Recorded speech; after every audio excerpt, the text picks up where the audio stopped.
Alright, I'm now upstairs, standing in the loft area, and I think where we last left off we had Ben Hewitt and my roommate Ben were installing this floor on the first bay here. This is all the rough cut 2x6s. They were actually destined to be girts on the next half, the side girts on the next half of the barn.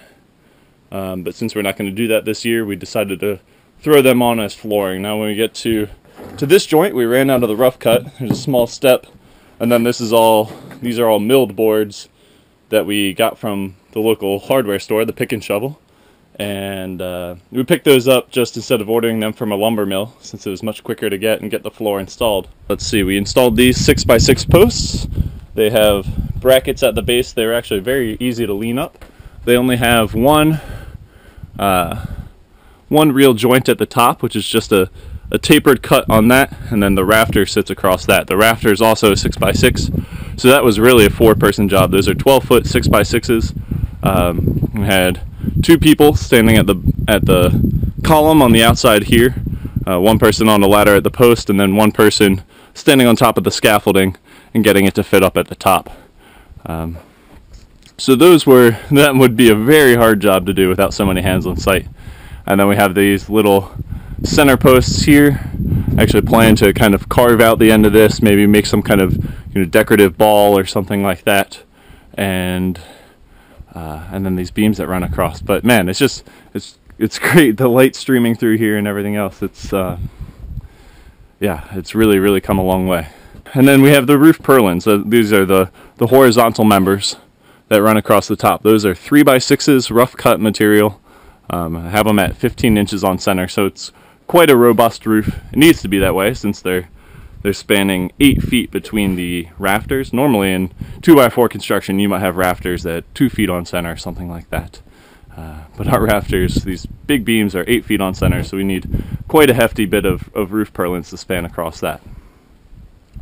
I'd say there were probably 2 main challenges that we ran into here.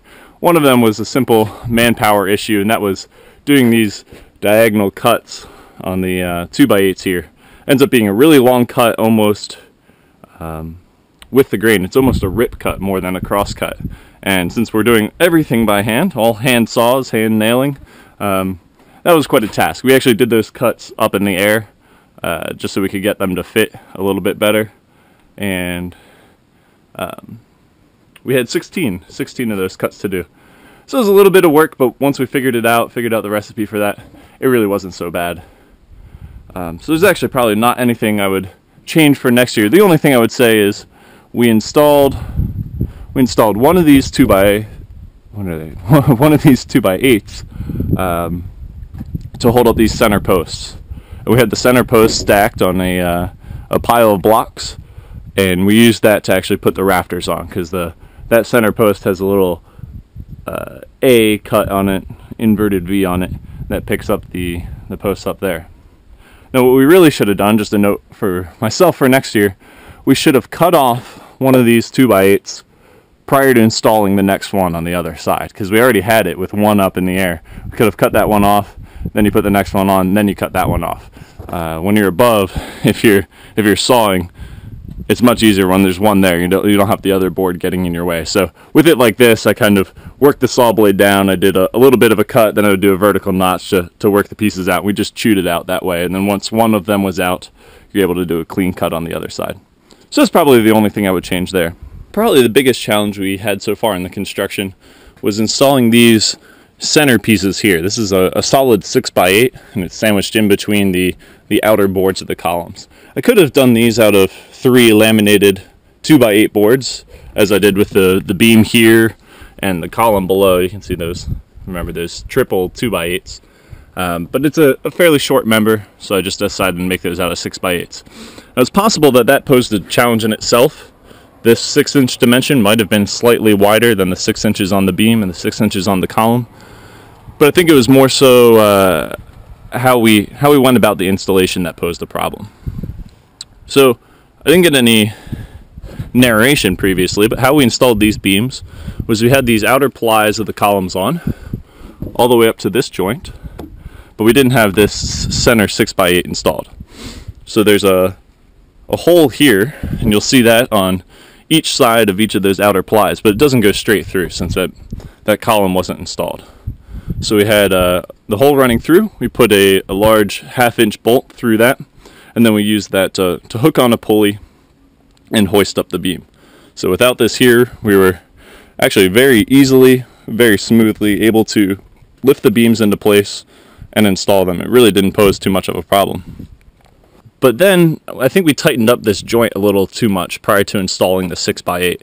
So we put the beams in, and then we drove some large 60D nails into the face of that from either side. So that really tightened up those outer plies onto the beam. We also installed the outer 2x12 girts. Let me bring the camera around here. So we have 2x6 girts all the way up, and then matching the beam depth, there's a 2x12.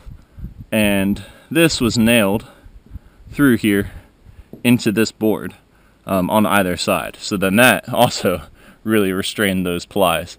And then the final challenge was these diagonal members. So we have diagonal strapping that runs inside the girts, and where they come together at the top, those points are also tending to restrain that member.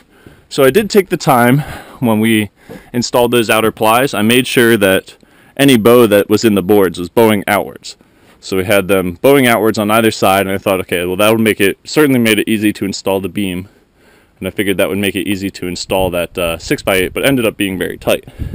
Because there is this angled cut on top, so there's an angle here, there's no real way to kind of get any sledgehammer. You can't sledge that down into position. So what we ended up having to do is we ran a strap around this beam, and then we had another strap that was choked at the base of the column. And we ran our pulley system, the same pulley system that we used to hoist the beams. We ran that up over the top of the column and hooked it onto the strap around the beam. So when you tighten the come along below, you have a big winch below, and as you tighten that up, it wants to pull the column down into the slot. It required way more force than actually hoisting the beams, and I think it was a probably much more dangerous operation than it needed to be. Nothing ever went wrong, but you just don't want to be applying so much force, especially to a very cheap come along, and then you have to get your fingers in there to get it all released. And so anyway, I wasn't entirely happy for that operation. I'm only explaining this whole process as a note to myself, so I remember what we need to change for next year. And I think the main thing will be not tightening up that joint so much, and that'll allow the column to come down into place much easier. On the ones where it did fit, we still used the come along, but it didn't require too much force. There's a couple that were very tight, and we really had to jack down into place. But in any case, move on besides the challenges, just let you look around this place. I'm really very pleased with the progress. So there's a couple of other tests that I have to do. This is actually, back up here, this is actually the first day that I've had by myself since my parents arrived. So it's been, I guess, 3 weeks now. I've always had someone on site. My parents came every day. Then my roommate Ben was here for a while. And then I had Blake and Ben and Alex and other people dropping in. This is my first day alone, which is nice. You know, it's been critical having so many hands on site. I certainly couldn't have done all this work without them, but it's definitely nice to have a day by myself again.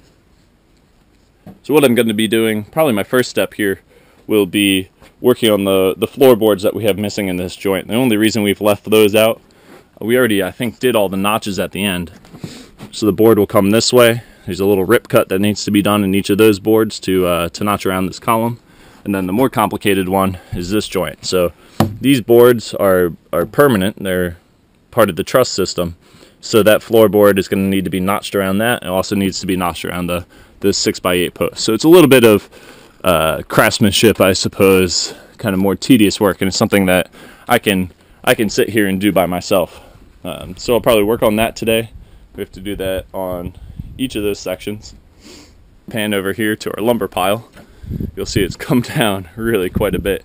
Almost everything over there is 3x6s. The one big stack are some 2x12s for beam segments. And then up at the road, I do have some 6x6 posts that are the future rafters, as well as the rest of the 2x8 column sections. But there's not much lumber left. and that's really good. So we'll be storing all that and setting up for next weekend, and then that will be when we install the metal panel. So it's been a hell of a good 2 weeks, and we'll be moving not really onwards and upwards anymore. We'll just be finishing her up and tightening down the barn for the winter. So yeah, really great progress here. Pretty pleased with the result there. And the same thing over on this side, just notching around, having to do some rip cuts on those boards, but I think it looks really nice.